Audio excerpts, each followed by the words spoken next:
members there using the staircase, and gather at the top of the Mill Hill car park. So just some housekeeping there. If we could just, obviously we've got a few people online tonight and we've got a few people presenting. So if we just went round the table for the benefit of anybody watching online, who we are and who we represent. If we start with Councillor Burrell. Thank you, Chair. Councillor Amanda Burrell, Thurmby and Houghton Ward. Thank you. Councillor Graves for Broughton Astley South and Lear. Simon Wellbound, Kibworth, but subbing in for Councillor Rickman. Councillor Peter Scott, Great Glen Ward. Lee Price, Community Safety Manager, Harbour District Council. Sean Brusser, Head of Financial Services. Simon Goldson, Deputy Leader, standing in for the Leader. Kay Aitken, Business and Transformation Manager. Clive Mason, Director of Resources and Section 151 Officer. And I'm Councillor Finan, Little Bowden Ward. I would also like to draw attention to the fact that we've got Kat Hartley and Liam Mickleborough also online tonight as members of the Harbour District Council. It sounds like someone's mobile keeps beeping. Is it a problem we've got? I think there is a sound coming through from somewhere. I don't know where it's coming from. So it's about every 30 seconds, which I think an hour into the meeting is going to get a bit tedious. You are absolutely right, Councillor Graves.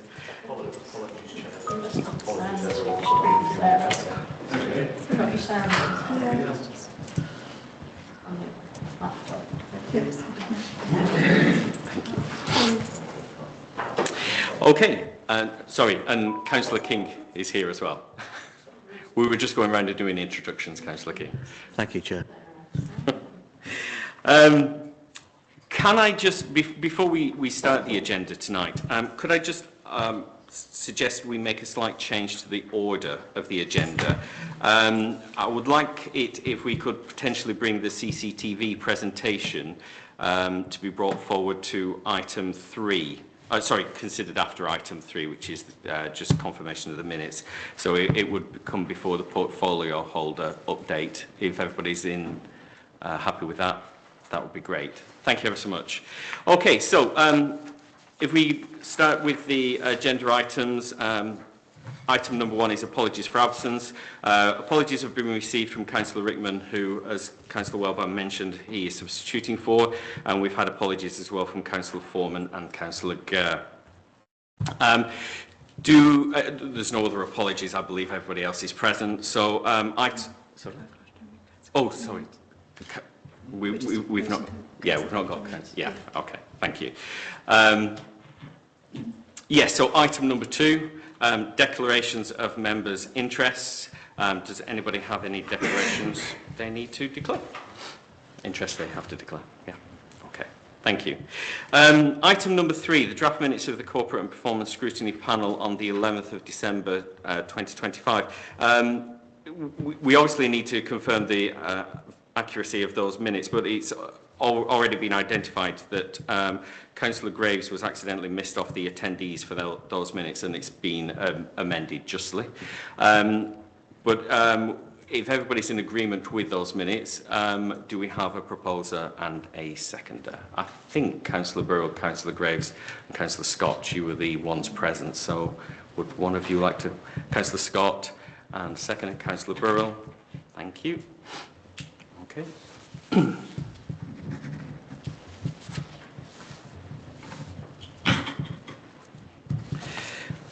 Okay, so we'll move to the new item 4 on the agenda, which will be the CCTV presentation by Lee Price.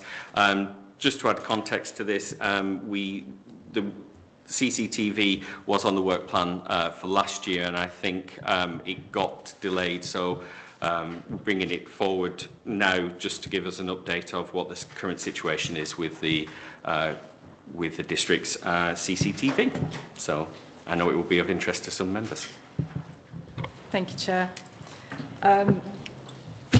Okay, my intention is just to give you a quick overview of the CCTV and the situation we're currently in. So I think there was a review that was set to take place last year. Unfortunately, this was paused due to Lifeline having a change or switch over from analogue to digital.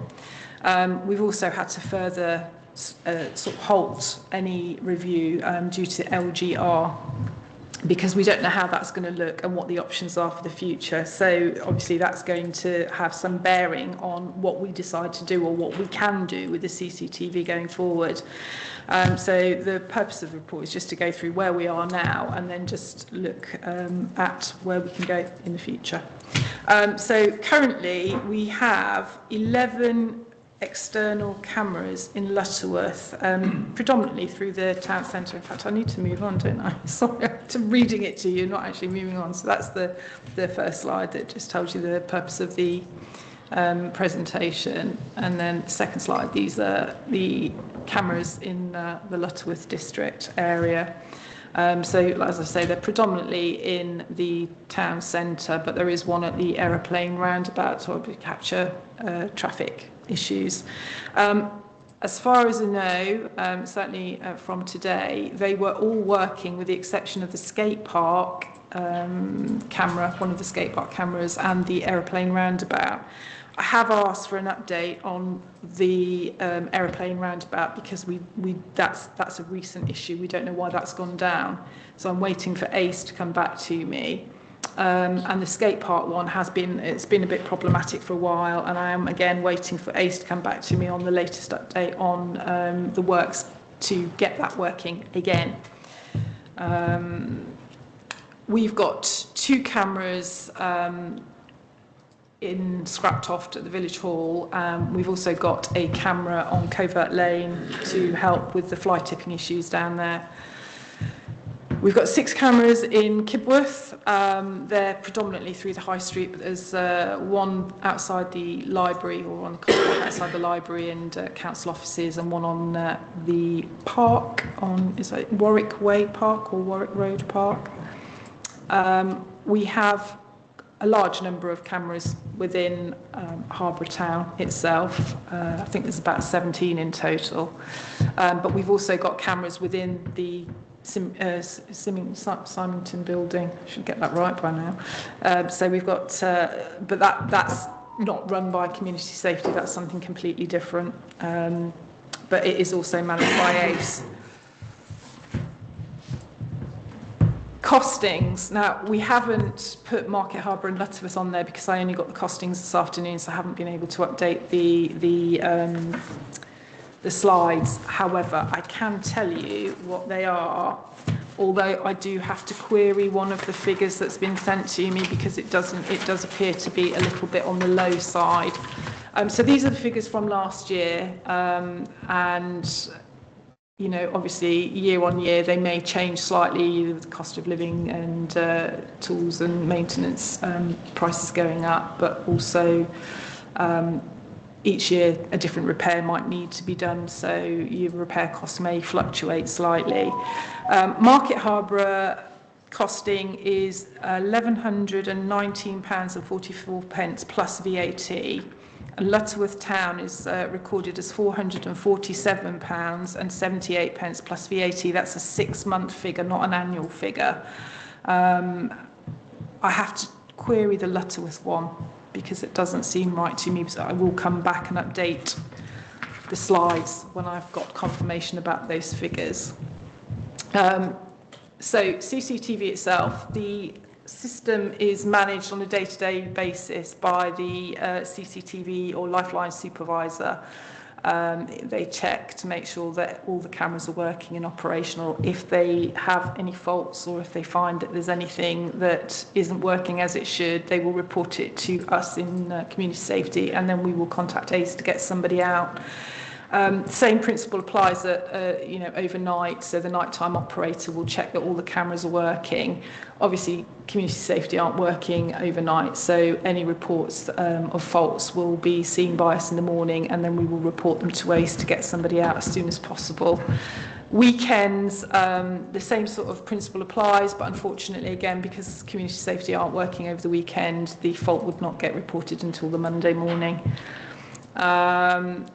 The operators will check to make sure that the cameras are all working as they should, so they will zoom in, zoom out, move them around to make sure that they're all working correctly. If any fault with the camera is, so it may still be recording, but it may be that it's not working as it should. That will also get reported through to us, and then we will get ACE to go and have a look at the camera. ACE can check remotely, so if it's a footage, a filming issue, they can check remotely to see if they can discover what the issue is.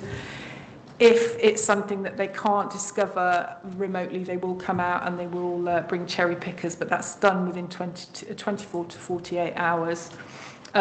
If it's not scheduled maintenance or service charge, there will be an extra charge for any repairs to the system. And obviously everything we do with CCTV is governed by the code of practice that we do have, and I have got a copy of, but it's out of date and it needs to be revised, so I'm in the process of doing that. I think that's obviously any cameras at Kibworth, Scraptoff, Lutterworth, if we have got to get repairs done to those cameras, we will let those parish councils or town councils know. Majority of our cameras are Hikvision cameras, with the exception of the ones that are inside the Symington building. The Market Hall and Hick and Heck are not all Hikvision. Some of them are, some of them aren't. But Hikvision products are subject to strict security requirements and are compliant with the applicable laws and regulations governed by the Code of Practice Surveillance that is, obviously national guidance. The next steps will be that once we decide or discover what the plan is going to be LGR in July of this year, we will be able to decide how that's going to look for our CCTV programme in the future. Recommendations to Cabinet and further reports to Scrutiny will be completed if required. And that's it in a nutshell. Thank you, Lee. I think at this point, Kat also wants to come into the chat, so I'll bring Kat in. Chair, can everybody hear me okay? Picking me up? Yes, loud and clear. Yes, brilliant. Yeah. Firstly, just wanted to apologise, members, that I'm not there in person. I've been in Derby today, so there's a bit of a logistical challenge with me getting over to Market Harbour in time. So apologies for that. But yeah, I just wanted to add a little bit. Thanks for that presentation, Lee. It was incredibly helpful, and hopefully it's given you a bit of a overview of where we are with CCTV currently, and a bit of an idea of what we have, where it's located, and some of the sort of key facts. I'm conscious, and we've sort of, Lee's kind of set it out at the beginning of her presentation, but I'm conscious that we've been aware that there's been a desire for a review of CCTV provision for some time now, and I just wanted to reassure members that we are still continually reviewing the provision to make sure that things like the operational effectiveness of the cameras, as Lee has set out, is accurate, that they're working properly, and that they're in the places they need to be.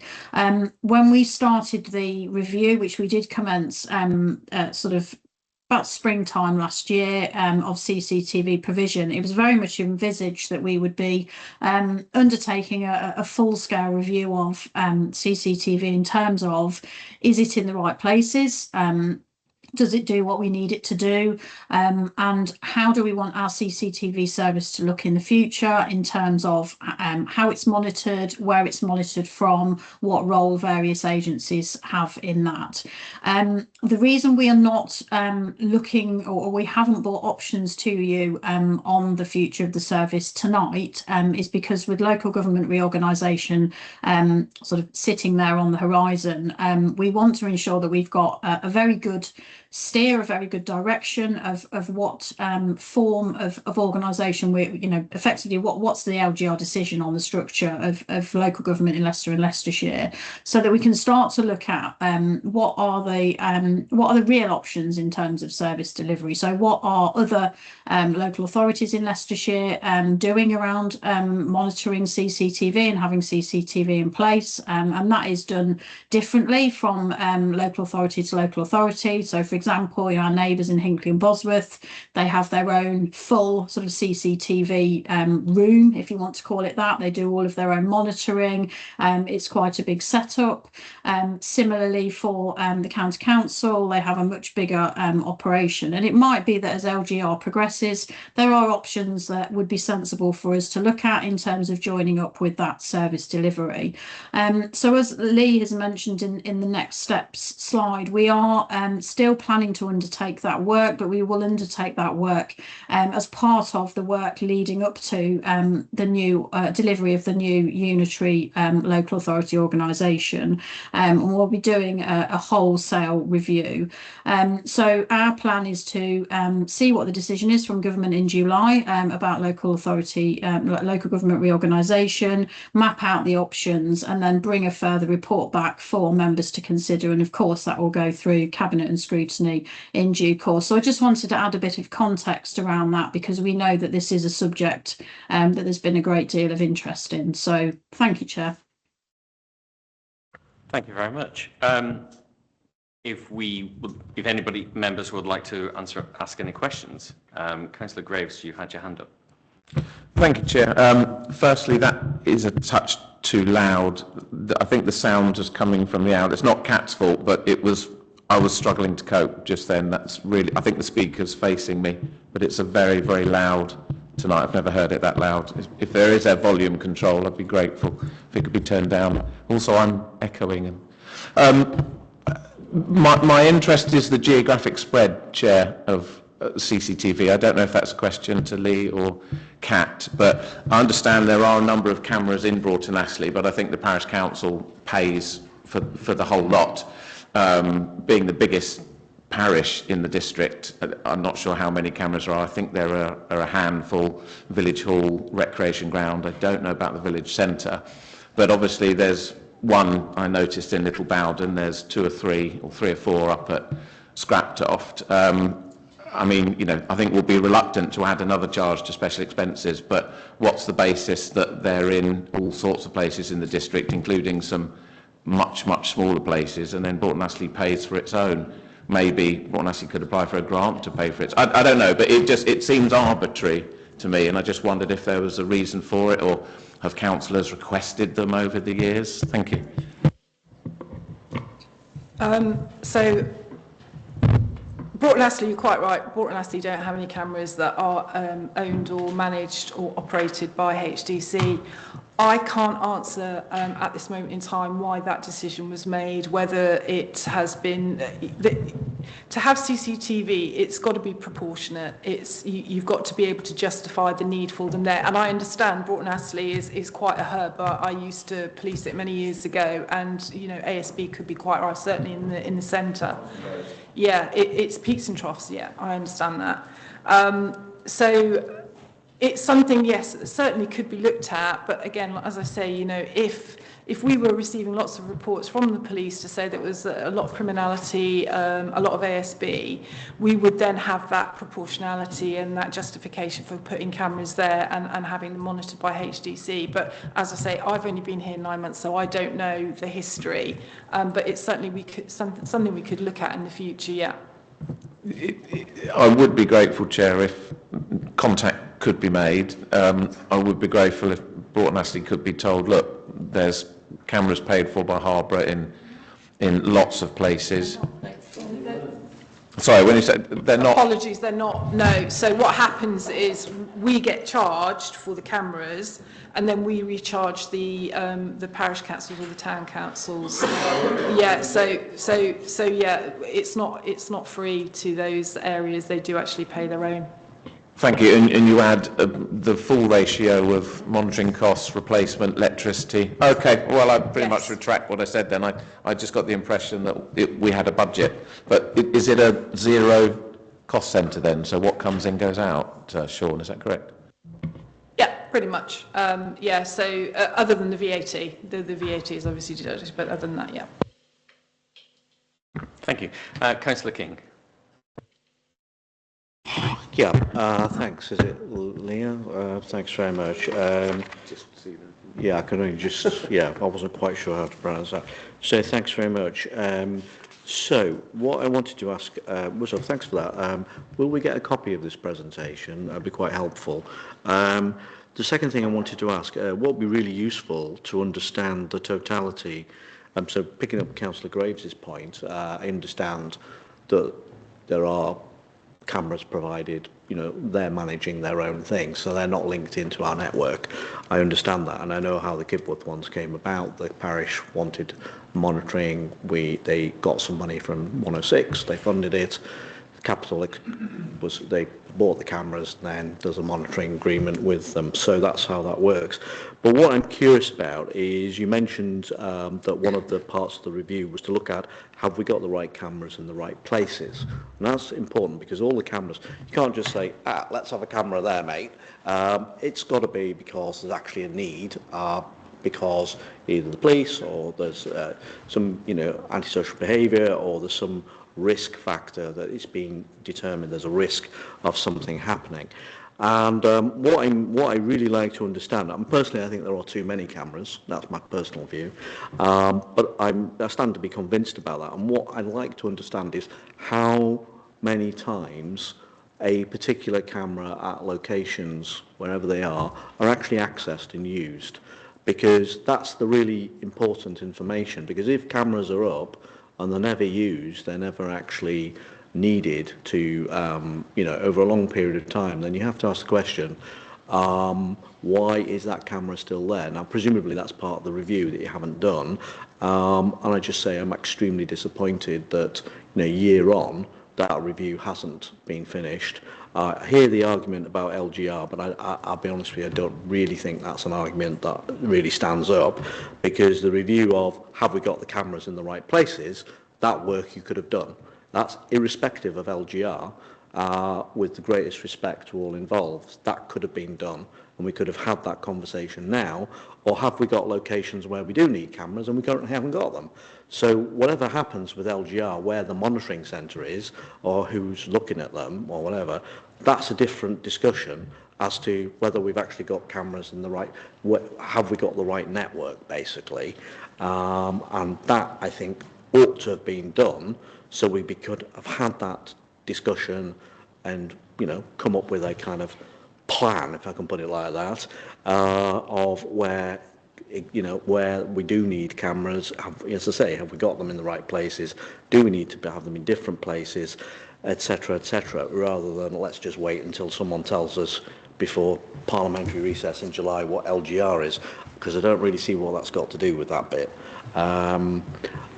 It may, you know, so I think that's where I am with it. So it's useful, but actually it's also not useful, because I think there's, you know, that would have been really helpful for us to have had now, and I think there has been time. And the problem you're going to have with LGR is there's going to be a heck of a lot of work to do, whatever the timetable is, and this is not going to be top of the agenda to sort out.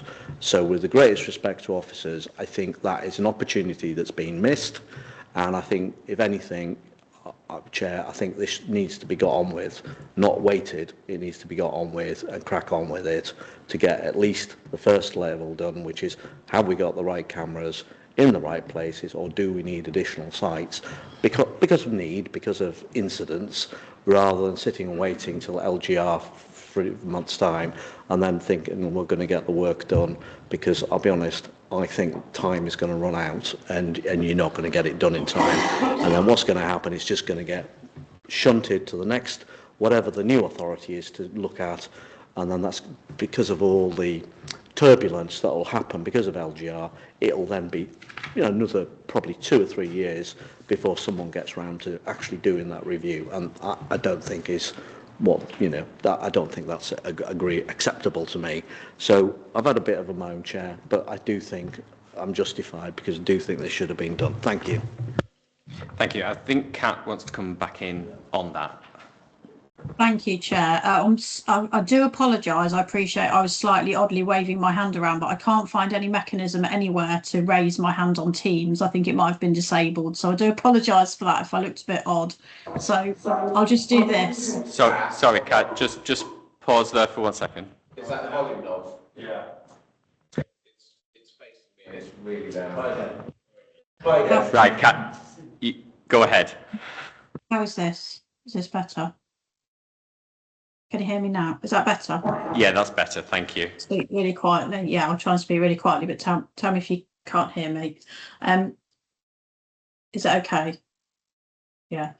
I just wanted to pick up on your comment, Councillor King, around the whether the cameras are in the right locations and the fact that we haven't undertaken the proper review in respect of the locations of the cameras.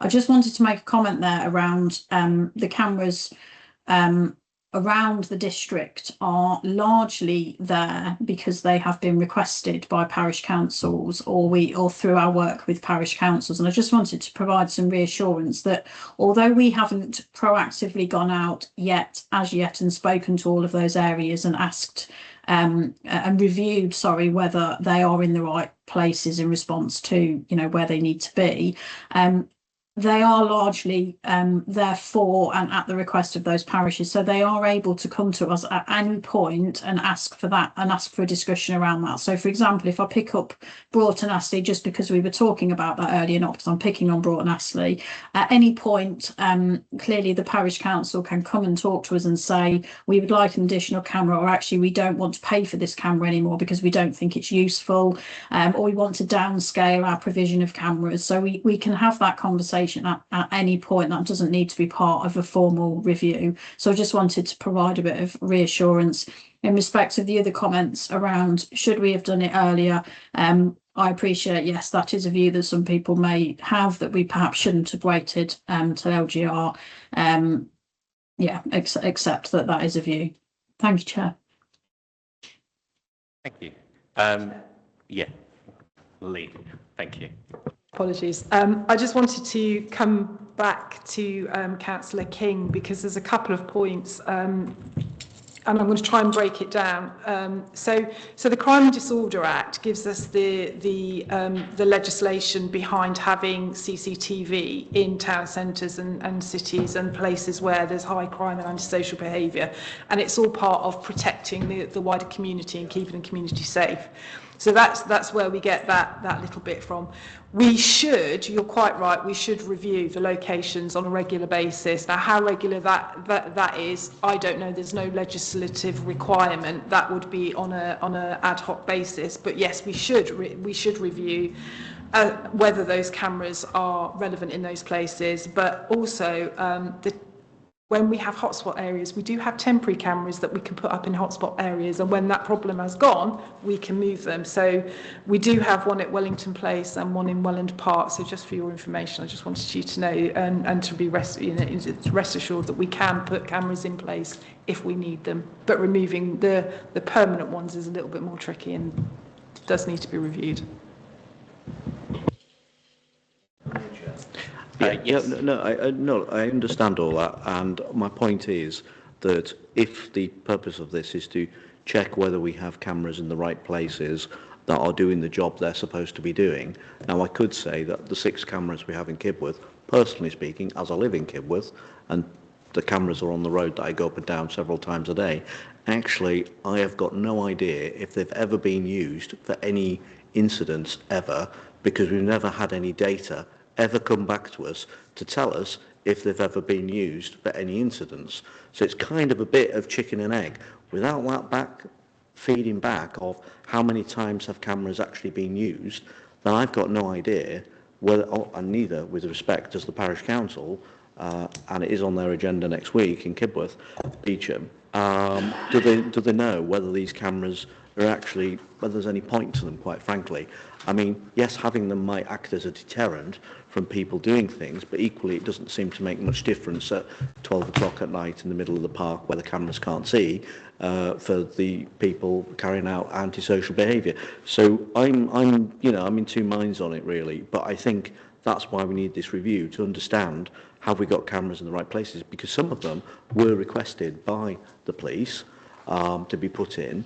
They weren't all requested by parish councils, because otherwise they'd just put them everywhere, which of course you can't do that. So, so I think it's really important that we do this, and I hear what you're saying about LGR, but actually I think this, have we got them in the right places, etc., etc. Are they doing the job they're supposed to be doing?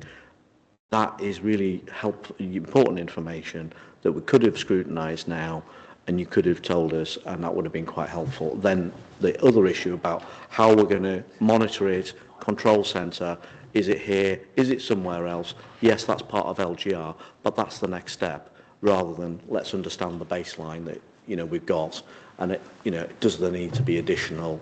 Have we got too many? Are they in the wrong location? Are they actually doing any good, or are they just kind of a nice to have sort of thing for whoever's paying for them? I mean, that's my view. Others will have different views, but I do think it's something that could have been got to that level anyway. Thank you. Thank you, Lee. Did you want to come back in on that? Yes, please, if you don't mind. With respect to Councillor King, we've never had that request made to us. If that request had been made, we could have potentially given that information to you this evening. But without that request, we wouldn't necessarily know that that's what people wanted to know. Right. Okay. If that's something that you would like, yes, I'm sure that we could try and find those figures for you. Thank you. Councillor Wellband, you wanted to come in. Yes, thank you very much for that. Obviously very interested in this. So just following on from Councillor King's point, obviously I raised this issue with the Chief Exec originally back in April 2024, and at that point he said that, I was just trying to find the email, but I can't seem to find it now. At that point he said that there was a review about to be undertaken. That was obviously 2 years ago, so I'm kind of wondering why it's not happened already. But leaving that aside, a recent full council meeting, I asked the leader about this again, and the response I got back was we're not going to replace the CCTV cameras with other brands, and because they are within their lifespan. And I asked a question about what is the lifespan of these cameras, so it'd be helpful to know what is the lifespan of these cameras and when are they due to be replaced, just so we can get some dates on that. Just on some operational matters, I think you mentioned at the start of the presentation that 2 cameras are currently not working, I think both of them in Lutterworth. Are there any more, or is it just those 2? The one I'm thinking of, and you might know about this, Councillor Fineman, there's one in Little Bowden Wreck that constantly looks like it's dead. It just points down on the floor all the time. Now, I assume it's supposed to do that, but 1 or 2 residents kind of do say, is it actually working? So it'd be helpful to know that. And you also made a point about if a camera breaks or needs to be repaired, that can't be reported in over the weekend. Is that correct? Because I would have thought they would have been operational all weekend and be spotted straight away. But if you can come back on those, that'd be great. Thank you. Okay, I'll try and remember everything you said. So we'll go back to the 2 cameras in Lutterworth. Yes, they're definitely off. Little Bowden, yes, I think it is not operational currently, and I think it's something to do with the bracket. There needs to be a bracket replacement so that the camera can be fitted correctly, as I understand it. But I will come back to you on that one because I can't answer for certain. Okay, thank you. How long has it been broken for? Again, I can't tell you how long. I don't know. Okay. But I will. So is that the only other camera that's not working at the moment? As far as I understand from this afternoon, the only cameras that are not working are those 3. Okay, thank you. Okay, sorry, what were the other questions that you said? Just saying that I originally asked about CCTV back in April 2024, and the review was going to take place shortly. Obviously, we're now into LGR, and it's not going to happen until we know what's happening with that. So it was more of a comment, really. And the other question I had was about weekend checking of these things and reporting in if they're broken? Yeah, so they can report in, but obviously that's not going to be picked up until Monday morning when the community safety team come back in. So, yeah. So just run that. So the CCTV centre is operational 24/7, Yeah. right? And then surely if it goes down straight away, somebody's there and can see, oh, it's broken, let me report it in now. Because is that not how it works? Oh no, they can report it straight away, but they're not going to get a response to that report until Monday morning when there's because they report it to the community safety team, not straight directly to ACE. So why is that? Why does it have to go via the community safety team before it gets reported to the... I can't really answer that. That's the process that's been undertaken since I started. I don't know if there's a reason why the operators don't have direct access to ACE. It might be something that Kat can answer, but it's something that's always been in process since I've been here. Okay. I mean, if a camera goes down on a Friday night, and obviously it all kicks off over the weekend, and we can't report it in until Monday morning, I mean, that just sounds a bit daft to me, but maybe Kat can explain. Thank you. Kat, do you want to come in at that point? I do, yes. I don't think it's uncommon that there are lots of different areas of the district council's responsibility and service delivery that we don't provide on a 24/7 basis, and this fits with that. So what we don't currently have, so if one of the cameras stops working, we are not going to get a contractor out at 4 o'clock in the morning to fix that camera. That's the reality. And equally on a Sunday, on a Sunday afternoon, we're not going to get a CCTV maintenance contractor. They're not a blue light service. They're not going to come rushing out on a Sunday afternoon to fix a camera. CCTV is a useful and important service and an important provision, but it is not an emergency service. It is not classed as an emergency service. So yes, it would be unfortunate if a camera went down on a Friday night. It is not going to be possible to get it fixed. Being completely honest with you, that's just how it works with contractors. So it isn't, we've taken the view, therefore, that we're not going to operate that service where we're going to have members of staff who are sat in a team who are there 24 hours a day, but they are there to help vulnerable people who might be ringing into the Lifeline service. They're not there to be spending hours trying to get a contractor to come out at silly hours in the morning. So that is why that is. It just isn't a service that's available, unfortunately.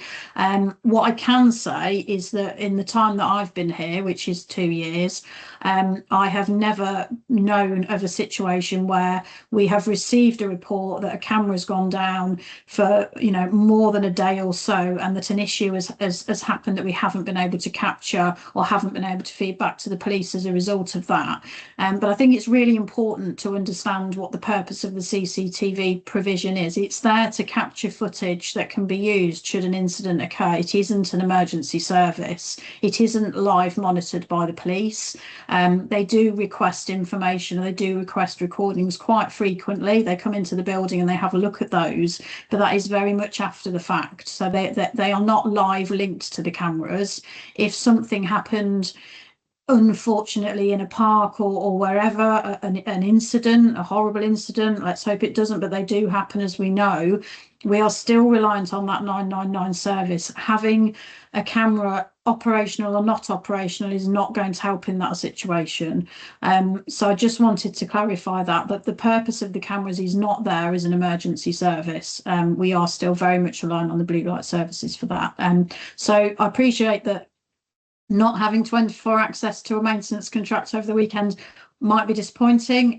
It might not be great from our perspective, but that is the reality of where we are. Thank you, Chair. Thank you. I'll move on to Councillor Scott. So, question to Lee. Are each of the sites, do they have their own data manager? Or is there one data manager? No, there's only one data manager, and that sits with us. That sits with you. Yeah. So you log every access. So yes. The data manager has to log every access. So you're made aware of every access that's logged remotely. Yeah. But you have got that information here. I haven't. We have a book downstairs, so anybody that wants to view the footage then obviously comes and they have to sign into the book, and that's given to us. And if it's accessed remotely by ACE, they notify us, and so we have all that information given to us directly. I have some experience at parish level of CCTV, and CCTV at parish levels is actually reviewed yearly, and if any changes are made to it, a new DPIA is actually added in and taken forward. So is that something that would happen if you were adding another camera to a certain area? You'd actually institute a data processing assessment of that area. Would you do that yourselves, or again would you leave that to the local monitoring?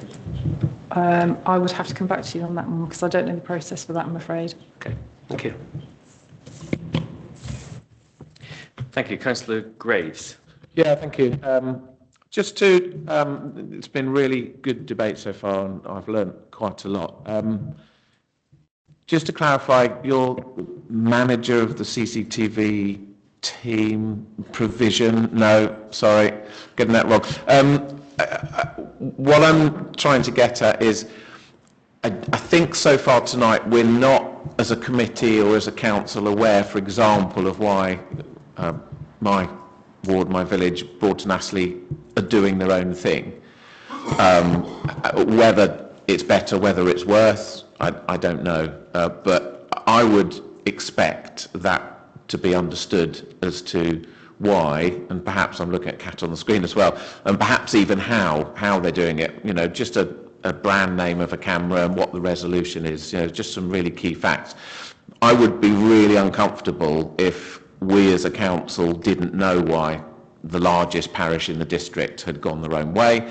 If they've refused to a discussion, that's fine. It's something that we've offered and we've tried to understand it, and we haven't. But I want some reassurance, really, that the largest parish in the district is not running a detrimental service. I'd be really interested if they were confident they're running a better service than districts, and I'd want to know why, maybe the resolution choice or positioning or quality of the cameras or something like that. But what I'm saying is it needs to be understood, and I think it needs to be documented and eventually fed back to this committee. I think, I don't know if that would come about as a policy, a CCTV policy. It ought to be in there. You know, the policy ought to say something like, cameras are expected to be provided in areas of ASB. Well, I can tell you the park in Broughton Astley, where there is a camera, gets an awful lot of ASB. In various parish meetings, there's a list of damage caused and the financial recompense that the parish is having to dish out to repair it. Occasionally, the staff get fed up with it, and some of the councillors do. But yeah, I would expect that to be understood, documented, a conversation had. I don't know who should do that, but I think the next time we talk about this, I'd really want that to be understood. And I mean, I don't think there's anything in Great Glen. I don't think there's anything in Fleckney, by the sounds of it. As I say, I'm not saying we should or have to, but I think we'd need to understand why. And I don't think an answer that, oh, well, I assume there's no ASB there or something. We need to have looked at the figures, and we need to have got, yeah, it's too low, we're not doing it. Anyway, I hope that makes it clear, but we need to do this work. Sorry, Kat, I'll just bring you back in on that point. Yeah, sorry, I realised I forgot on my previous talking to talk quietly, so I'm sorry, Councillor Graves, if I was shouting at you the location of the speakers.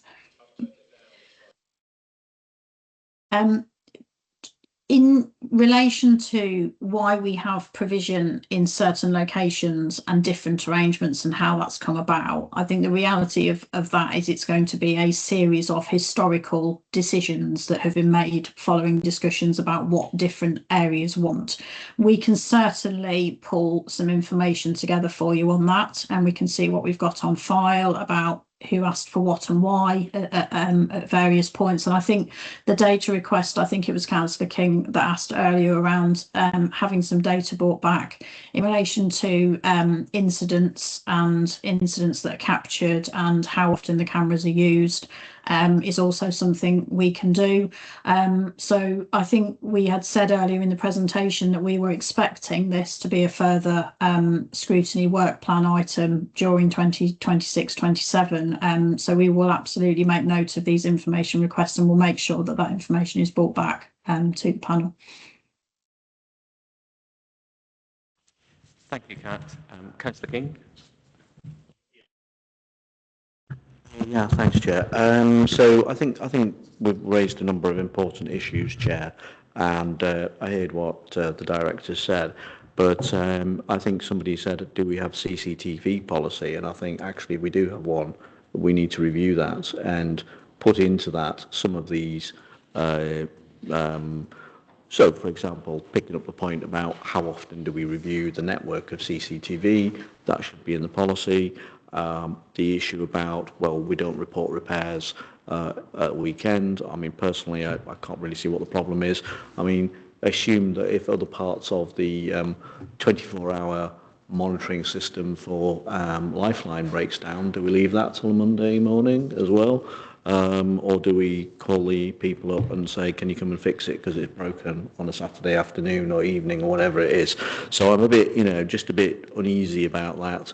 And I think, we do need to have a bit more, a lot more clarity on how often the cameras, basically where they are, what they do, are they doing any good, are they a waste of time, and if we need cameras elsewhere, and also picking up the point about if the other organisations have cameras, why can they be linked into our network? Do they want to be linked into our network?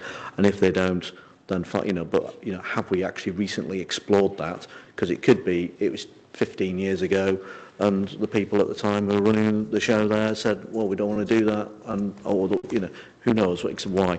But we can't change anything that's happened, but we do need to understand, I think, a lot more about this. And when LGR is coming forward, then looking at that, how it's going to operate and all that, that's really important. But in the meantime, have we got the right network? I think that's really, really important. And have we got the right operating system for it? That's the thing. But I just think there's too many.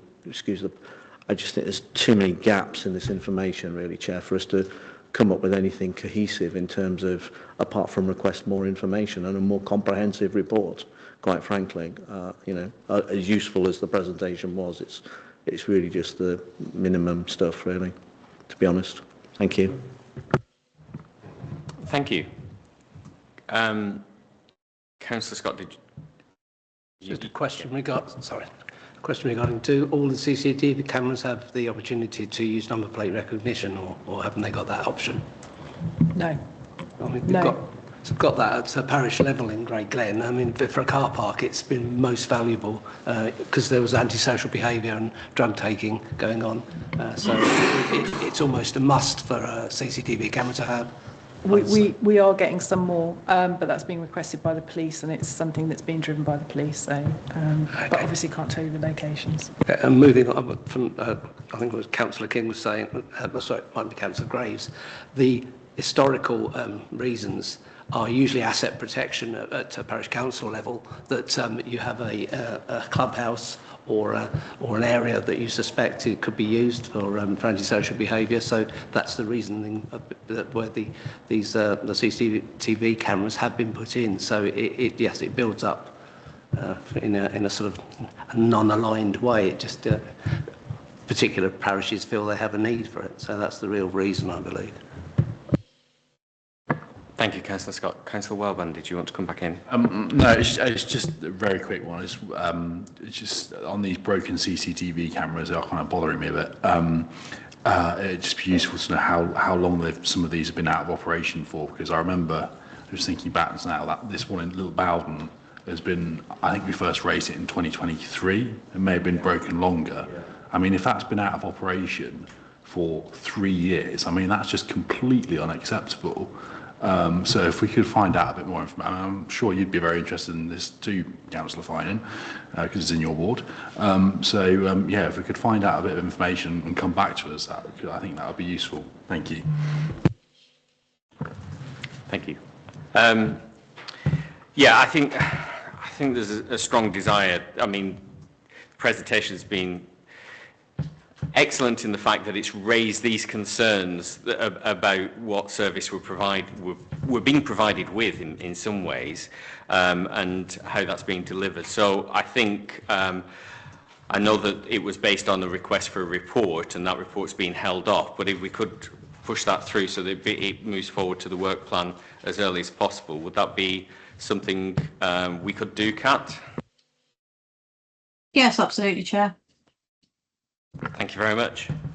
And thank you, Lee, for the presentation. We will move on to the next item if members are happy. And the next item on the agenda is the portfolio update for strategy. Councillor Galton is subbing for Councillor Knowles. Thank you. Yes, thank you, Chair. Presenting the report on the portfolio holder for strategy. You'll be pleased to know I'm not going to read the 4 or 5 pages of it. Sorry, Councillor Galton, if you just move your microphone a bit away, it won't cause the echo. Okay. Yeah.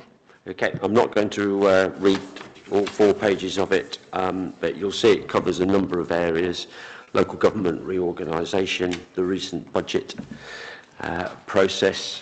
It then moves on to look at the hydropod for Lutterworth, town centre, Market Harbour, mental health, wellbeing workshop, and the community governance review consultation.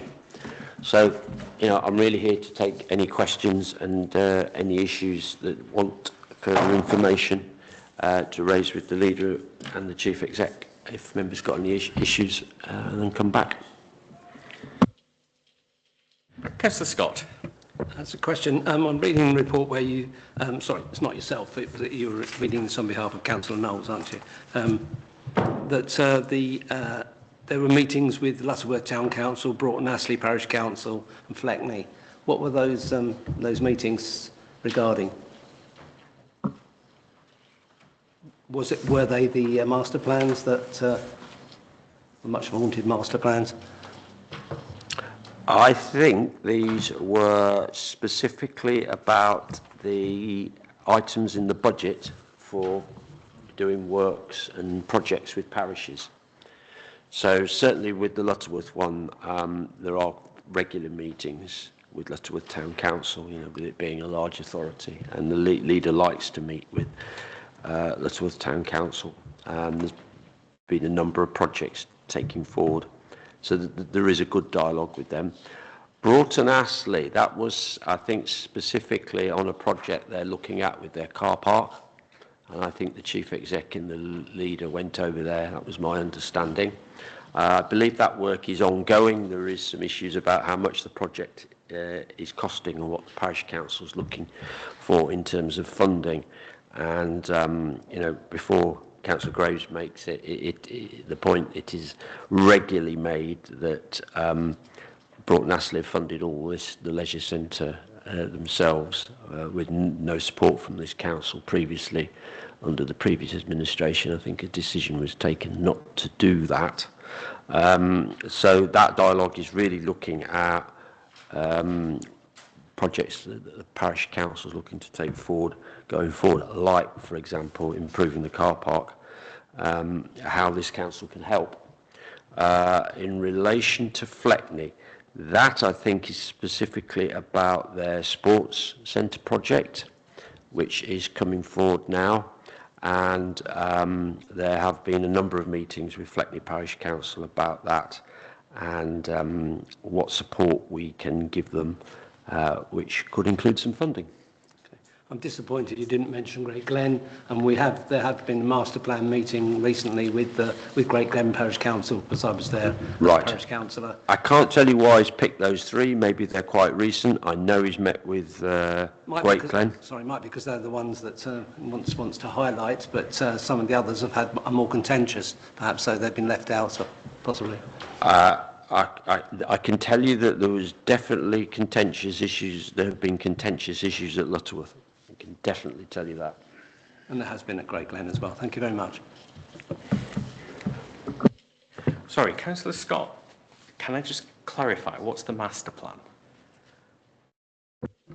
Could Councillor Galton explain? There have been... So there's some funding available through the UK Shared Prosperity Fund, and a decision has been taken to do some master planning work in about 5 different areas of the district. I can't tell you them all, but in Market Harbour, it's around the Burford Green site, and the master planning work is looking at how particular areas can be enhanced, improved. In the areas, so for example, I can tell you most about Scraptoff, where there is a master plan currently taking place there. Consultants have been brought in using the UK Shared Prosperity funding to help the council do that work.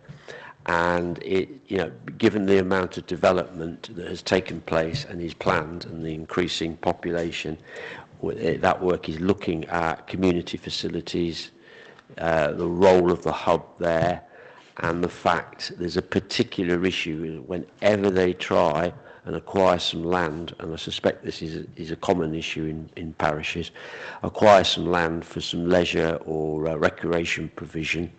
The landowner will say, yes, but I want a very high price for it because one day I might be able to get planning permission, and if you want it for community use, you're going to have to pay a lot of money. So the master planning is looking at those kind of issues. That's just one example, but it's tailored to particular areas where there is pressure and where development is taking place and is going to take place. Thank you. So come back on that, please. Yes. So the consultants that were brought in were Pick Everard, I think, and 15k was spent on 12k was spent on each location, and it's an observation for parish council level. I wasn't very impressed. They brought in lots of pictures of things you could do on your recreation ground, but we had to tell the harbour. Ourselves that they just wouldn't work because there was no space. So it was a great ideas, brought in lots of pictures, but we couldn't actually do any of them because there was no money. There's no grant. There's no grant channel of money just sitting there waiting to go. It was, you could do all this, but. Thank you. Thank you for clarifying. So can I just come back on that particular point? So one of the things is where development is planned to take place, and that may come through the planning process or sites in the local plan, will in due course the open spaces provision will need to be established for what needs to be provided for that increased population. Matthew Bills will do that, and he will advise on how much more in each category, so informal open space, play areas, formal space. There's about 5 or 6 different categories, I can't remember them all. He will make an assessment of what's additional required, and then they will seek Section 106 contributions to deliver that. So what is likely to happen is substantial amounts of new funding will become available. This is trying to look ahead, not look at the situation now, but to look ahead a number of years of where provision needs to be improved. So when you say there is no money, I think that may change going forward, because I think that there will be Section 106 funding if developments occur and go ahead. And if you've got a master plan that's, and Kat might be able to come in because her team is leading the work through the council on this.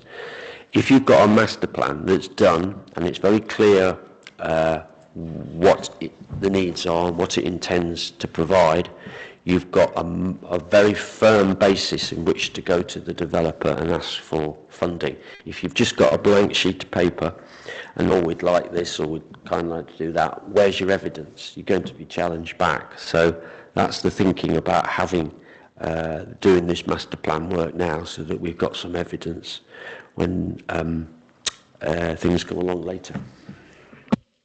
Thank you. Councillor Graves. Yeah, I just want to say that everything that Councillor Galton's said sounds very familiar with, in terms of some of the information that's been touted regarding Broughton Astley.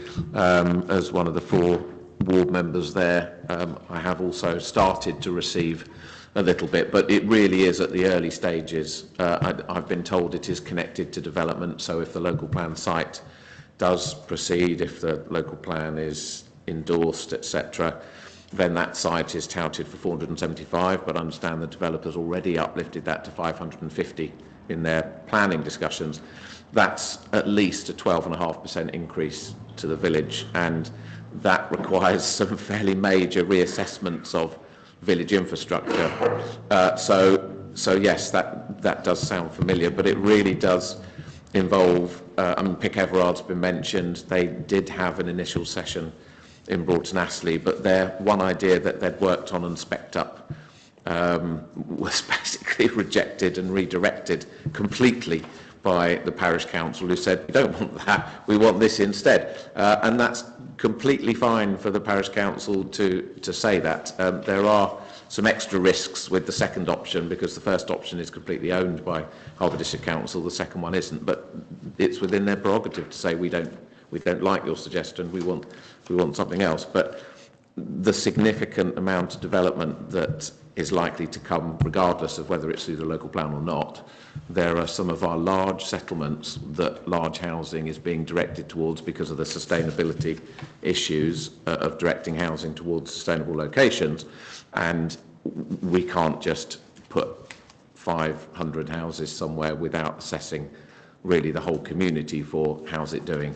So, for example, this is just my community rather than any of yours, but Broughton Astley, for example, I feel really lacks a nice place, like a nice park to walk in or sit in, something like that. It's really lacking in its green assets or environmental assets, so it's an opportunity to just put that in the master plan. So I'll endorse it. I'm really interested to see what's going to happen, but I do think it's at quite an early stage, and I'm keen to see it progress.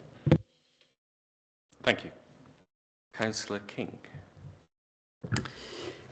Yeah, thanks, Chair. I presume we're still on portfolio holder update report, so I'll just note the leader's report.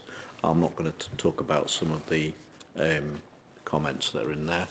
However, just picking up Councillor Galton's point about Section 106, I'm sure he knows very well that Section 106 doesn't just happen next year because an application's made or decided in the next couple of years. Section 106 doesn't get delivered until trigger points are met and the money gets handed over, and that can be many, many years into the future, typically 10 years or more.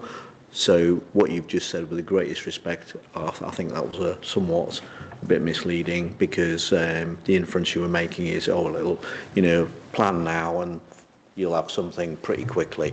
It's none of the sort. Through you, Chair, I didn't say that at all. Well, that was the master planning is looking ahead years, and so that the plans will be there when the applications are dealt with. I didn't say anything's going to happen tomorrow. These are long-term visions. It was implied. It was not implied. Well, that's my interpretation. Well, that's up to you, but I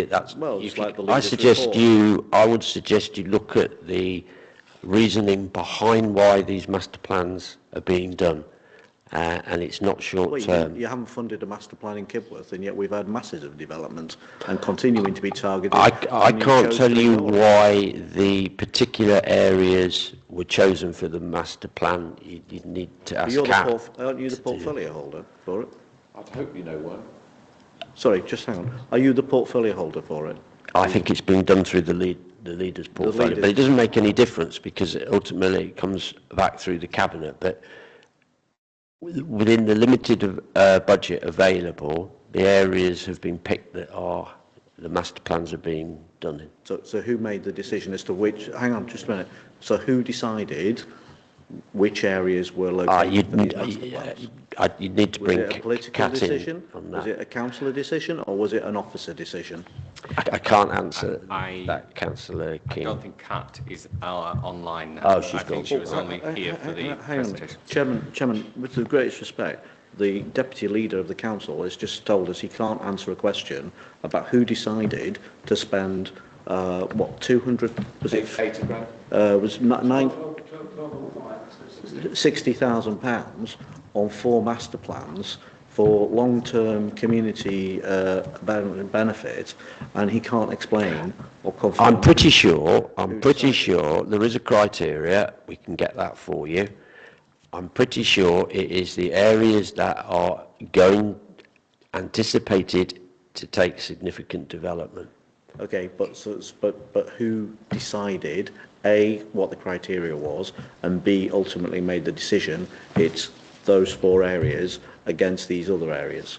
Well, I've just explained to you, if you look at the area of the principal urban area that I'm most familiar about, that is at the top of the hierarchy.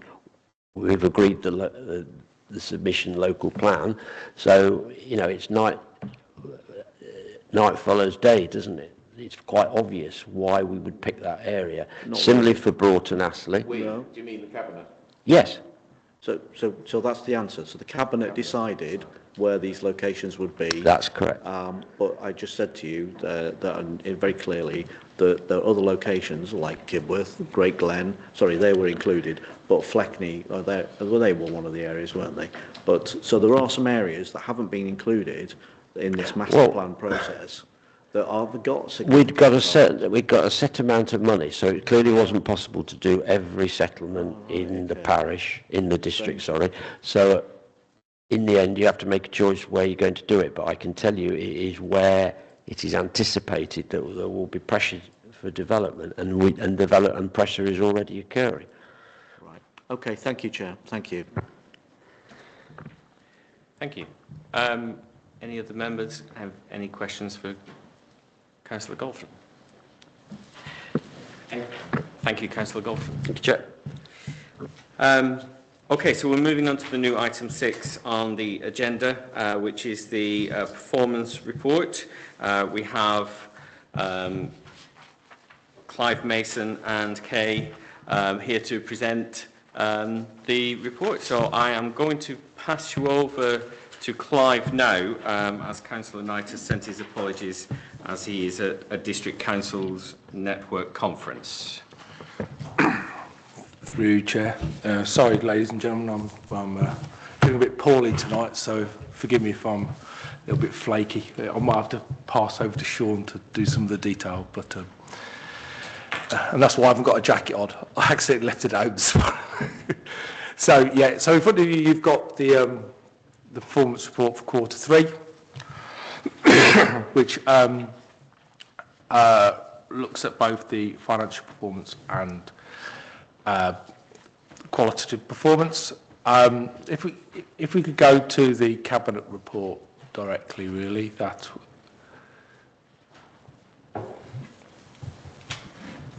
Okay, I haven't got it coming up now. Please, yours. We should have. We've just got the scrutiny one. Am I wrong? We've only got one. It's quite Sean, you go for it. It's the same report at the moment, and unless there are any changes that result from scrutiny. Yeah, it doesn't say capital level as well. Is that the report? This is different. No, that's great. No, I've got the wrong report up here. Sorry, it's me. I told you I'm not quite with it tonight. I do apologise. So I've got the right report now. So yeah. So we're looking for the finance report. We're looking at an overspend this year, forecast at 264,000, and on capital there's some slippage of around 12.6 million, but 52%. That's around 52%. In respect of the core performance, we're doing okay against the 18 key activities. All are showing green status. In respect of the performance indicators, the end of Q3, 3 are red, and these are all reported annually. So, In respect of revenue, as usual, it's the same format report as always, and the detail is shown in the attached appendices in Appendix 1 and Appendix 2. So if members want to have a look at those in due course, we can do. In respect of capital, there are some significant shifts in capital, but a lot of this is projects that were approved for 25-26, but will likely come to fruition in 26-27, and a lot of them were reprogrammed as part of the budget process. And that argument sort of relates to a lot of the stuff in the revenue budget. So some of the higher expenditure items that you're seeing overspends on have been addressed in the 26-27 budget. In respect of performance, the green items, I say, are duly listed, and I'll let Kay take you through those items in due course. So, in respect of the financial performance in the appendices, so Appendix 1 shows you the budget that was approved for 25-26. Appendix 2, and also the capital programme. Appendix 2 is starting to show you the variances, and it's done by directorate, and you can see those going down. So I just wondered if members had any questions on Appendix 2. Councillor Graves. I thought I'd get in first on this one. Sometimes I wait and come in at the end, but it might aid other members' understanding if I ask a couple of questions. Firstly, I was a bit confused, just so you know, about the wording, the referencing of Appendix 1 and Appendix 2 in the main report. So, for example, paragraph 3.2 mentions, in the second line, it says, which represents an overspend of 264k, and then it says brackets Appendix 1. That figure doesn't appear in Appendix 1, it actually appears in Appendix 2. The only figure in that paragraph that appears in Appendix 1 is the 16969 directly above it. So I personally would have reworded it, and I was confused, so I had to go and source those figures and realised it should have been reworded. Minor issue, and I'm sure it'll be corrected next time.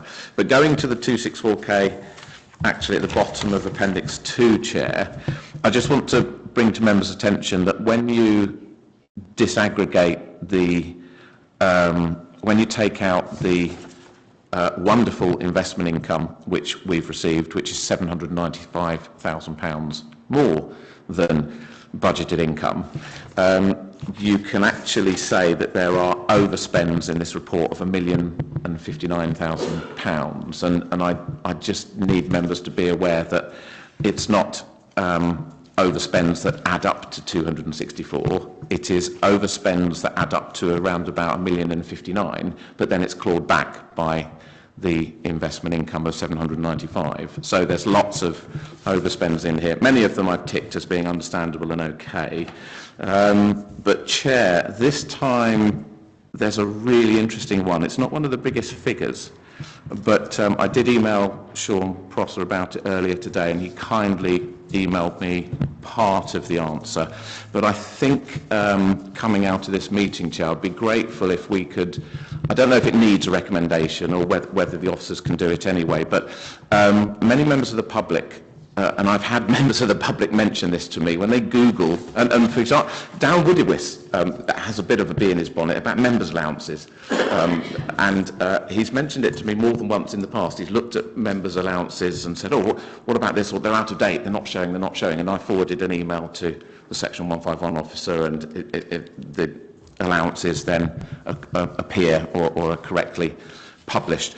But the members' allowances for 24-25, because I went on the website an hour before the meeting and printed them off, they're £45,000 under what this budget is, and based on the email that Sean kindly sent to me, there's a regular sort of 45-50k mismatch between what the council says it's paying members' allowances, a general heading, and what we're publishing on the web.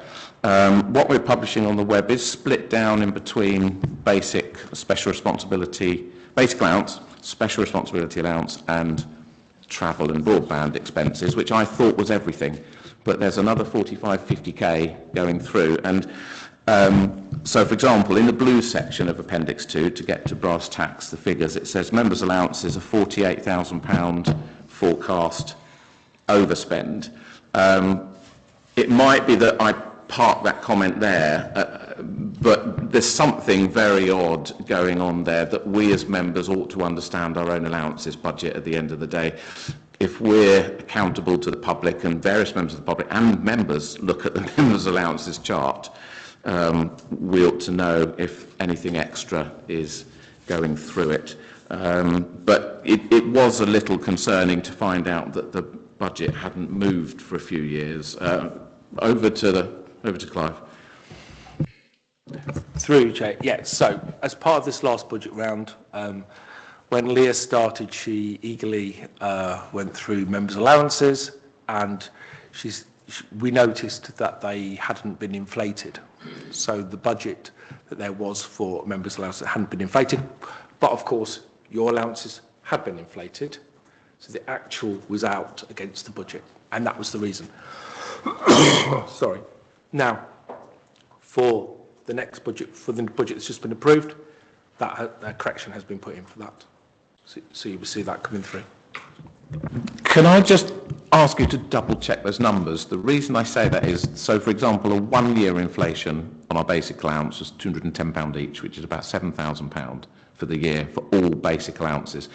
Special responsibilities will add another few thousand onto that, but that's sort of 10 in 1 year. So are you actually, if it's 48, oh, by the way, 24-25, I've got a bit of involvement in this one. Members will recall I came off the cabinet virtually at the beginning of, 25, this is looking at 25-26. I came off the cabinet right at the beginning of 25-26, and there wasn't an extra cabinet member added. So the members' allowances will be about £7,000. They should be expected to be £7,000 below where they are because there's a vacancy. There's also been 2 by-elections this year, and 2 members weren't in existence for a number of months, so that will be somewhere between £3,000 and £5,000 saving. Oh, is it starting from April 25? Yeah, I was going to. I think I looked at the 3rd one, and it was in the previous financial year. But anyway, you get my point, which is there's somewhere between £11,000 and £13,000. They should have been under budget, but we're being told it's 48,000 over. So that looks to me to be about 5 years worth of inflation increases in one go. If it's not 5 years worth, could you double investigate it, because there's something else going on of some significance to members' allowances? Yeah, I think, Sean, if you want to come in here, because obviously you responded to an earlier query today, so it might be useful for other members.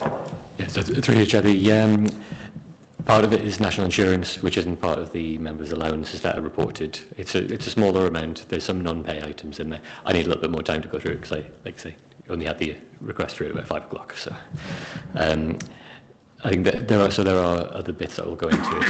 We have uplifted the budget to meet the changes in, I think it's 55,000 we've increased it by. We reported 42,000, I think it was, overspend last year. It was 48,000 we're forecasting this year. As you say, it's about 7,000 a year in the increase, so we will be back on track with it by that point. I think the amount that the 24-25 allowances as published, I think I need to go back and have a check through those just to make sure they are following through correctly, because I'm not totally sure they are. I've had a quick check on a couple of them, and there's some small differences, but there's differences, so it's worth having a look because they are published. So you are going to look at that I will again? look at it. Yeah. Okay. Yeah, so just a tiny wrap-up comment. If in the budget there is a general comment of members' allowances, my feeling is that it basically should be really close or agree to our published, because this is what we publish on the web, and it's called members' allowances and expenses. I think they should agree to each other. 2,000 or 3,000 pounds of national insurance. I get that, and I think that's fine. I think the public would be fine with that. But currently, they're 45 to 50k out every year. So something big is going through the budget that we're not telling the public about. And either we should tell the public what is going through a members' allowance budget that we don't tell them about, or we need to move it to another budget, I think. Thank you, Sean. So it is about 20,000 last year. So it was 20,000 last year. I think it's going to be something similar this year. So there's a bit more NI in there than you think. So I think I just need to work out where the gap is, and I'll send it round when I've got it. Thank you, Sean. Councillor King. Yeah, thanks, Chair. So in terms of Appendix 2, yeah, I mean, Councillor Graves has raised the point about member allowances, historical. What I'm seeking is some reassurance there aren't any other figures that ought to have been inflated in cost centres that you have yet to discover that need to be inflated, because that would be deeply concerning. I mean, it is actually very concerning that this wasn't done correctly, because I mean, is that just 1 year or is that multiple years? We do need some reassurance about this. That's really important. I think the other thing is just picking up Councillor Graves' point about the net service expenditure being over budget by 264. Well, it's considerably more than £1 million, because actually when you add up all the positive variances throughout the whole thing and you offset those, it isn't just the very large positive extra income on the interest rates, which that's all investment returns. That's very good for the cash pile that the council sat on. There are significant other areas where we have a positive forecast variance, and when you set those off, we end up with the 264. What that actually means then that we have very significant overspends in some area, and that is really concerning. And what I'm not very clear about is what's been done about some of those. But what I wanted to pick up is the cost of locum agency costs. Now, in the actual, I mean, why we've only just got this bizarrely today, the Scrutiny Panel 11th December actions, which was for the detail about the locum agency costs. Well, obviously it would have been helpful if we'd had this before. But what we can see from this is that year to the end of Q3, the council has spent over £1 million on agency and locum costs, which is, roughly, broadly speaking, £250,000 a quarter.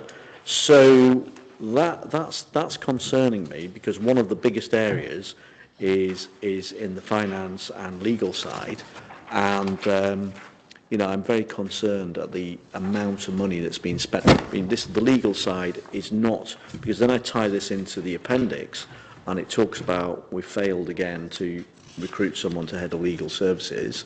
We've got additional costs in accountancy due to the fact that we've had to fix the accounts for the second year, and ongoing situation there. So I'm just a bit concerned as to what is actually being done. And then the other thing is in terms of housing. Now, we had a presentation last night as councillors where we were told that affordable housing delivery for the last 3 years has dropped off a cliff because of registered providers not being willing to take up the contracted S106 provision of affordable housing. It's quite a significant reduction in delivery, and I note here that we've got an uptick in the number of people who are presenting as homeless and housing services. So therefore, contrary to that, we've got a demand increase on those services because of a failure by the market, the registered provider market, to provide enough housing, even though we've actually got enough housing to deliver because we've got the agreements in place, but they're not willing to progress them. So I'm just trying to understand what is actually being done to address some of these very large overspends, given that if we hadn't, because to be fair, we've been very fortunate in some of the positive contributions that some areas have made, either by not spending their budget or by generating excess income on top of what was expected in the first place. So I think there's too many areas at the moment for me which we seem to have, increased pressures on. So, looking at the communities and wellbeing side, got the waste and recycling. Well, I get that on one level, and maybe that's okay, but it's an awfully big number. The control centre, 100 grand variance. I mean, that's a very big number. That. And again, the homelessness and housing service. I think that's really, that is a really significant overspend.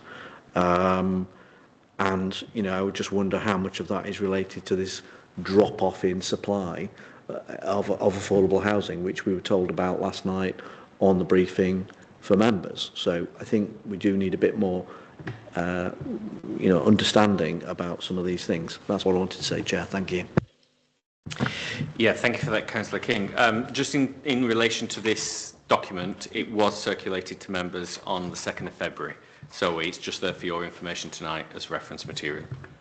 Thank you, Chair. I must have missed that. Thank you. That's okay.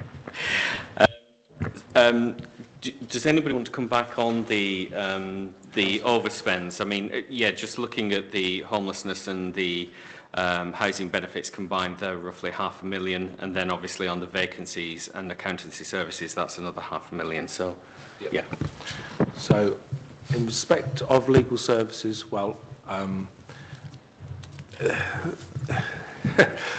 we have to provide a legal service, but it has had virtually no resource in there, permanent resource. So to provide that service, we've had to use interims, and I'm afraid they are an expensive resource. Otherwise, we don't provide a legal service. The accountancy one has been well and truly versed here a number of times, and through audit committee. We lost our accountancy team or the vast majority of the accountancy team within a number of weeks, and we had to quickly appoint some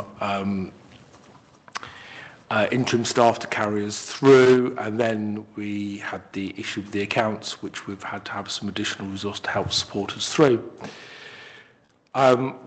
The one we're talking about, homelessness and housing, I can't give you an answer on the impact of affordable housing, but there are some clear statistics showing that the amount of temporary accommodation that's demanded on us has been shooting up, and I think Kay may actually have some information on that we'll talk about in a little while.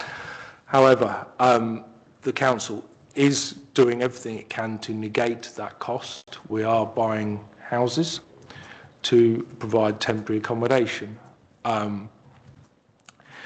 And I am at the moment currently modelling how much that is saving us per property, and it isn't insignificant. So if we hadn't bought those properties, even taken into account the cost of financing those properties, that number would have been considerably higher.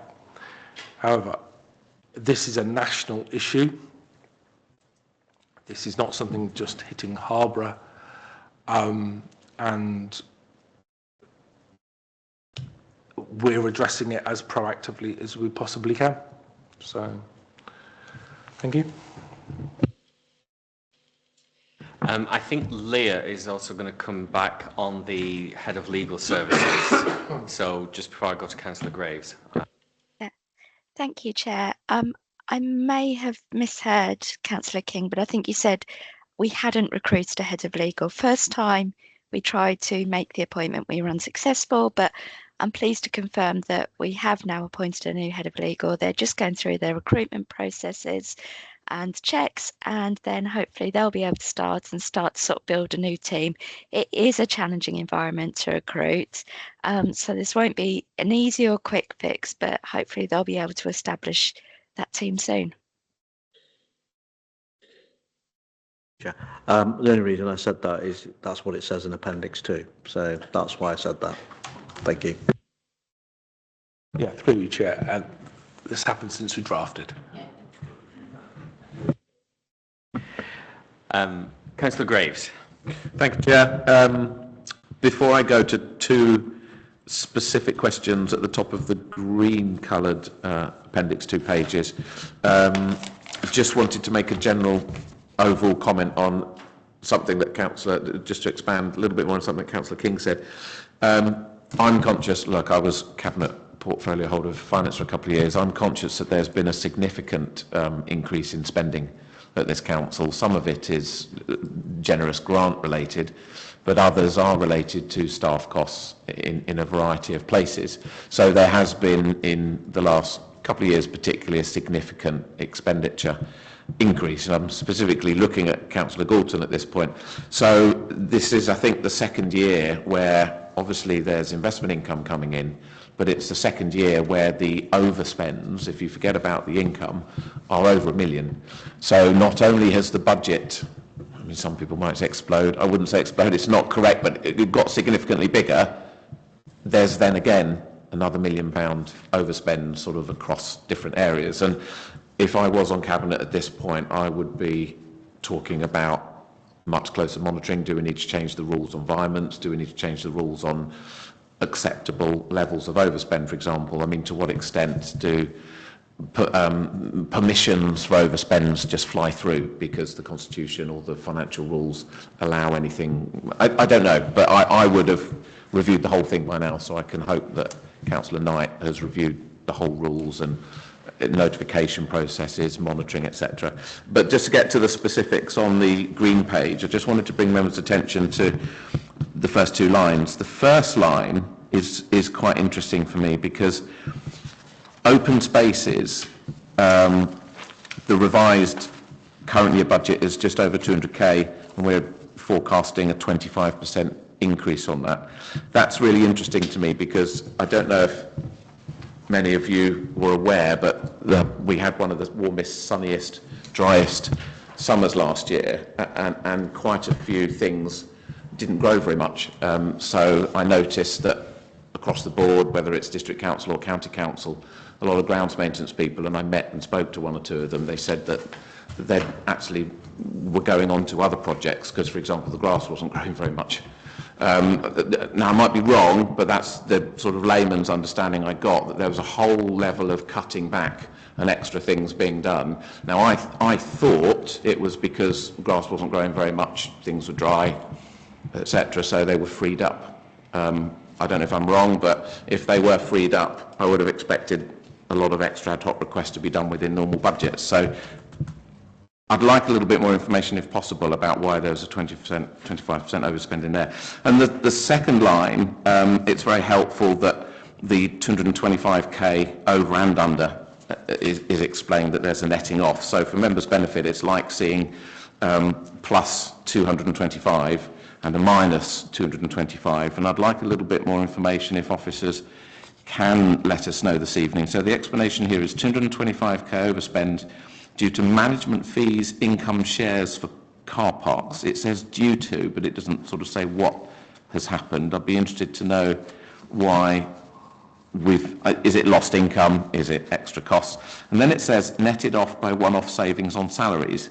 225k savings on salaries is an awful lot of staff members, or I don't know what the base plus add-on is. I don't know if it's a 30% add-on for pensions, national insurance, overheads for a staff member, but that's multiple staff. So 2 questions there. What's the overspend or loss of income, and were there problems with many staff members? So that looks like a really interesting net off of 225k. Thank you, Sean. Thank you, through Chair.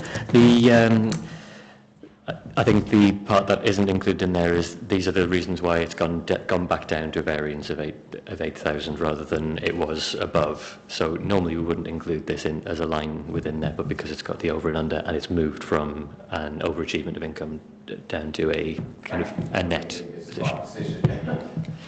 Yeah. So it is. What we reported in Q2 was the overachievement of income. So at least half of that is the half of that 225,000. I can get you the exact figures slightly later if that's okay, and a bit more of a breakdown. But I think it was around 100,000 in Q2, and that was the overachievement of income. So I think the staff, yeah, so that would have been showing us about 100,000 overachievement of income in Q2, and it's now come down because of the shared income from the fees that weren't necessarily taken into account at that point. Okay. That doesn't seem to fall with explanation. Councillor Graves, could you just put your microphone on, please? Sorry, yeah, that doesn't. I'm not reading that here. It's not overachievement of income. It's 225k overspend due to management fees. Yeah, so that like a loss. The part that was included in Q2 wasn't included again here, which would have rounded out the whole picture of this. So there's an overspend. The overspend is down to the management fees and the income share being higher than anticipated. The underspend that nets it off are due to the savings on salaries and the overachievement of income.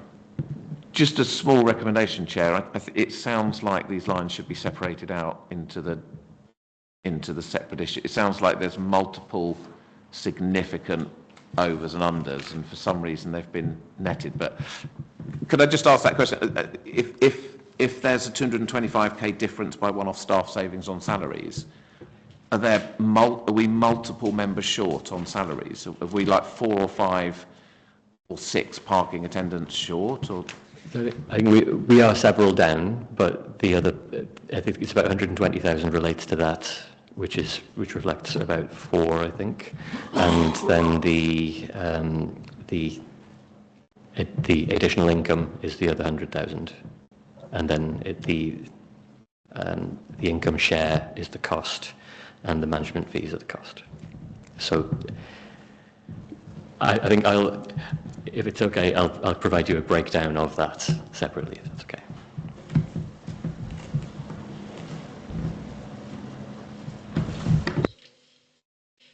Councillor Scott, okay. Looking at the Appendix 2, Directorate Resources, you've got insurance, and there's an unbudgeted increase in insurance premiums. I think that's about 25% increase there. Is that across all risks, or is that a particular risk that we haven't foreseen in one building? Could you expand on that? And I'm surprised that it's actually unbudgeted, because one would expect insurance premiums to rise year on year. You don't get very many decreases.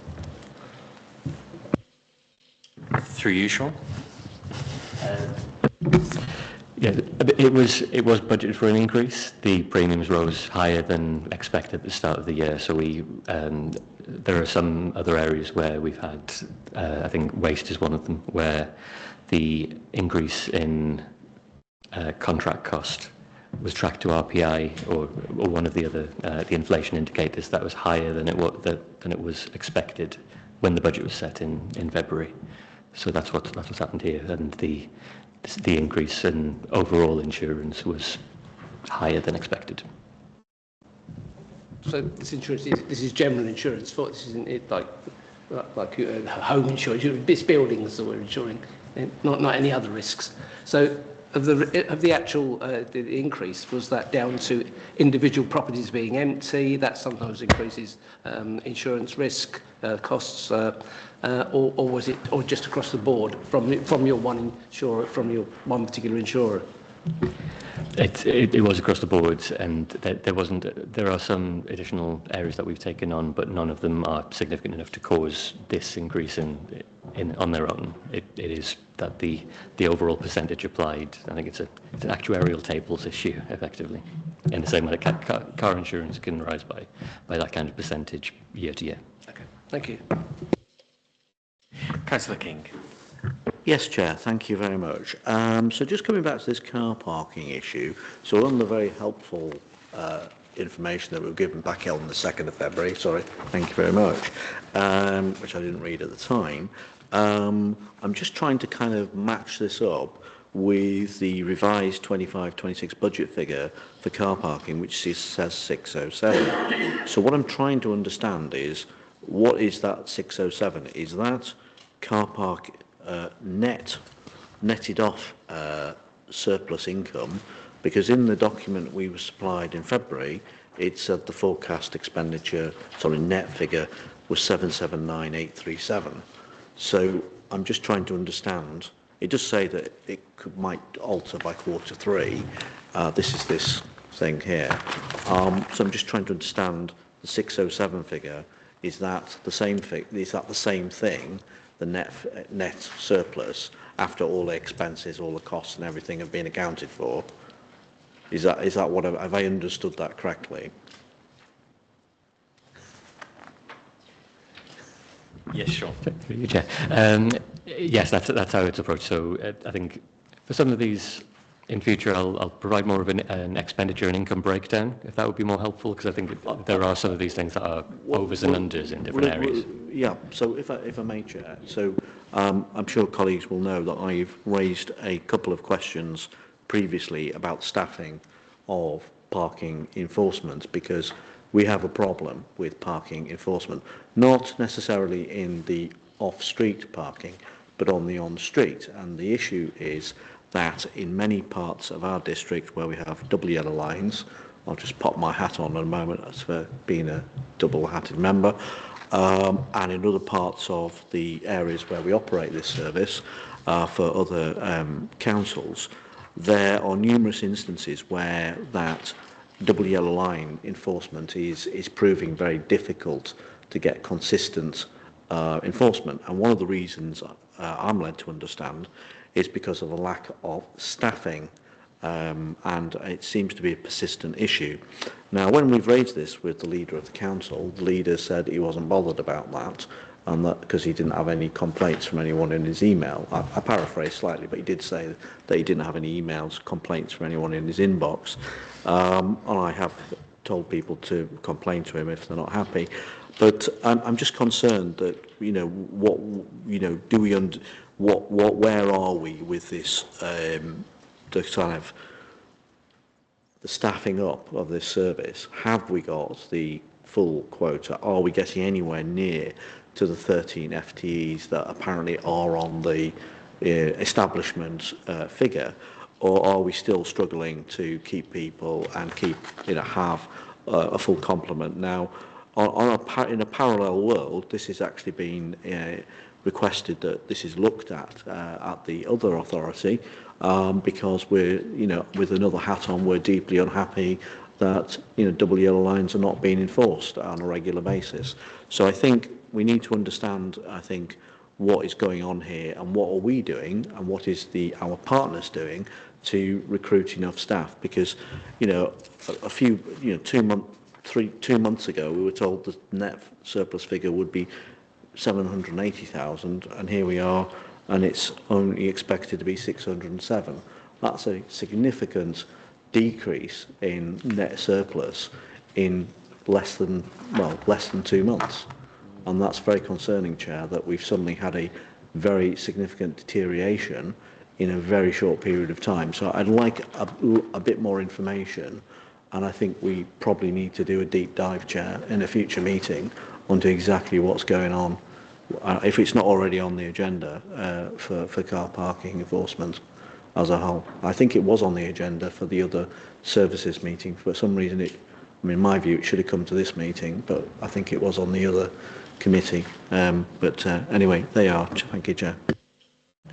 Thank you. I mean, we are seeing these reports before Council, before Cabinet this time, so it is a recommendation we could put forward to Cabinet as well, that these items be looked at, but also to be fed back here as well in the future work plan.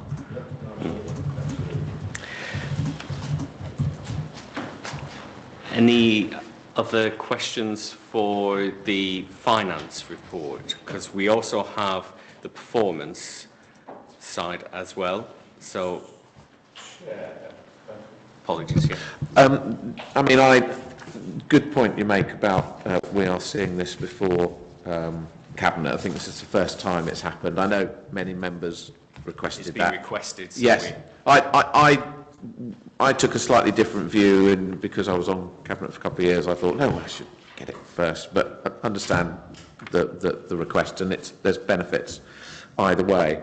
But does this mean then, Chair, that the recommendation is such that we could pass our comments. Yes, and agrees comments forward to Cabinet. I mean, I don't know what other members think, but a very general comment from me, and I don't know if this is supported by the panel, is, you know, just a bit of concern that taking out the interest income, the overspends are over £1 million, and they seem to be across the board. So given that the budget has been expanded quite a lot already, can I offer that as a first possible one? We don't need to refer any minor requests for changes or requests for extra information. I don't even know if we want to put to Cabinet the request to make members' allowances more accurate. I'm sure we could manage that ourselves. Obviously, we've got 2 senior officers here listening. But yeah, just generally, you know, I mean, we as a council have just cut council tax by 5%, and we're looking at overspends of over £1 million. Those two don't really go together. Yeah, thank you, Councillor Graves. Sarah, we could make notes on the the notes back to Cabinet. Councillor King? Yeah, well, we haven't touched on this, but I was just going to say about the capital slippage. That's a very, I mean, I don't know how that compares to previous years because I haven't got that information in front of me. But I do think that having a slippage of 52% of your capital budget from this year to next year, I no doubt there's all sorts of very reasonable explanations for that. But equally, that's also deeply concerning that we haven't managed to deliver, because, you know, some of these are definitely projects which were expected to have happened in the year, and they're not. I know some of it will be outside our control and all of that, but I really think we need to understand all these capital projects actually going to get delivered next year, or is it going to be we're still carrying forward? I'm going to carry forward next year some of these projects, because that will be, you know, with LGR on the horizon, that will be, you know, somewhat concerning if some of these projects then, you know, didn't happen because we've run out of time, if I can put it like that, which I'm sure we don't want to. So, thank you. Through the chair. Thank you, Clive. So, paragraph 3.7 in the report does highlight sort of the bigger changes, variances, if you want to call it that. The property acquisition costs. So when we set the 25-26 capital programme, there was the potential of a significant acquisition in Market Harbour, and we put a capital allocation in to try and have some funding if we needed to use it. That project's not going forward, so that has been taken out. The Simonton building, this is the phase 1 work, and that expenditure has, of course, some of it's been spent because you've seen the scaffolding, but some of it will go into next year. The cemetery project, you may recall a few years ago that we included £1 million in for the cemetery because provision was running out, and some extra expansion work was done at Northampton Road to give that a bit of a bigger footprint. But this £1 million was put in for potentially an increase up towards the Airfield Farm area. That is being delayed at the minute due to investigation work on the site. So that's just a natural slippage. The depot, you'll recall that there was an allocation in the end of 10 million for this, but with the purchase of the lots 1, 2 and 3 and then Welham Lane, and a reassessment of the requirement that the depot now is need is about 3.5 million. So some of that is that slippage, and that's going forward. And then the waste vehicles, which is the big bit, which we all know, we're buying our own fleet. That was ordered, and some of that is slipping into next year. We've paid for some of it. So they're the big ticket items. A lot of this has been reprofiled in the new capital programme that members have approved as part of the budget. Okay, So yes, there is some pure slippage in there. There is also some items that are not being taken forward. But, you know, there are some big ticket items in there as well. So that's the reasons for it. Yeah, thanks for that, Clive. So in terms of the items that aren't being taken forward, presumably they'll drop out, they've dropped out of the budget, have they? Okay. And the ones, yeah, I understand the vehicles have been ordered, so it's just a kind of, they'll arrive at some point. It's just a kind of time lag issue. And presumably, so what you're telling us is the works, like the building here, that'll be completed and we won't be seeing that slipping even further. I hope not. That's great. I hope not, and there's no reason why it should do. That's great. Thank you very much. That's great. Thank you for that. The one thing to remember about capital, though, is that as we internally finance a lot of our capital, that means there's a revenue contribution to pay for that capital over the life of the asset. But that revenue cost does not impact until the year after the capital is complete. Okay, so even though it does look like there's a big lump of capital slippage, the revenue impact of that is minimised by the amount of when that actual expenditure actually incurs, if that makes sense. Okay, thank you.